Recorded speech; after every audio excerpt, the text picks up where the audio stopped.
interesting bit that we pulled out from the Rajya Sabha debate. You had the RJD, which is very much a part of the India Alliance, targeting the Aam Aadmi Party over the Delhi Services Bill. Manoj Jha, who was speaking on behalf of RJD, highlighted how Aam Aadmi Party took a different stand on Article 370 on Jammu and Kashmir when that debate had played out in the Rajya Sabha. And essentially his message is, I hope AAP has learnt from then to now that you must support and stand with the helpless. So there are some taunts. We don't know whether it's going to have any impact on the alliance per se, but these are taunts that are happening on the floor of the House. Manoj Jha essentially advising the Aam Aadmi Party, saying, look, I'm glad you've learned your lesson from what happened the last time around. Let's play out for you exactly what the RJD MP said. Sir, मैं तो अरविंद केजरीवाल जी का bill ही नहीं मानता हूं, Delhi government का bill ही नहीं मानता हूं।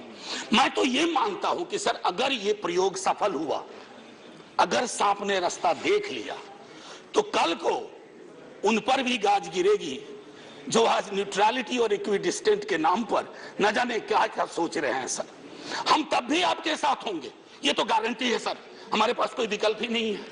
परेशान हताश लोगों के पक्ष में खड़ा होना। हम तो कश्मीर चल रहा था, उस वक्त आम आदमी पार्टी ने कोई और पोजीशन लिया था। आज उनको समझ में आ रहा होगा कि क्यों उस वक्त वो पोजीशन लिया, और आज मैं ये कह रहा हूं कि कल को किसी राज्य के साथ होगा, हम आपके साथ होंगे।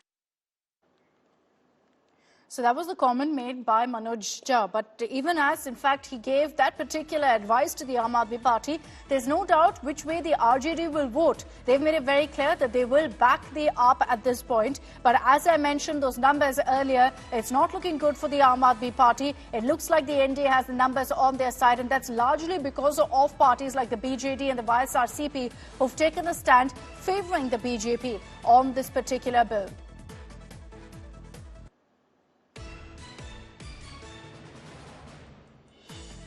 Aishwarya Paliwale is back with us on this broadcast. Aishwarya, you had, in fact, the RJD making that tongue-in-cheek comment when you had Manoj Jha highlighting what the Aam Aadmi Party's stand was on Article 370.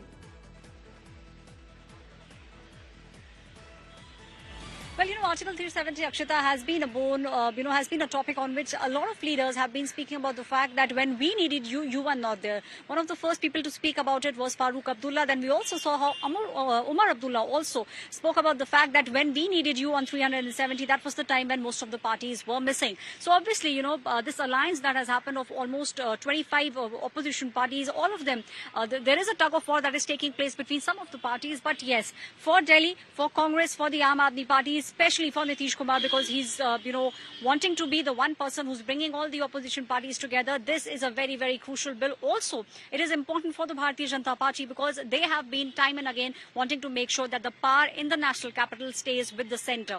So just in case they are able to make sure that they get the numbers right and they get this bill passed, it will be a big victory personally for Home Minister Amit Shah, because he's been batting for this bill for quite some time. BJP as a party has been batting for it. We did see after the Supreme Court order how the ordinance was given out in almost the next couple of days. So the BJP is also very keenly eyeing it, and that's the reason why we have seen the way in which BJP has approached it. Home Minister has been listening to each and everyone, sitting inside the house over the past almost 5 hours now, taking down notes. So all eyes at about 6:30, 6:45 p.m. when Home Minister will speak, and then the very crucial voting that will take place.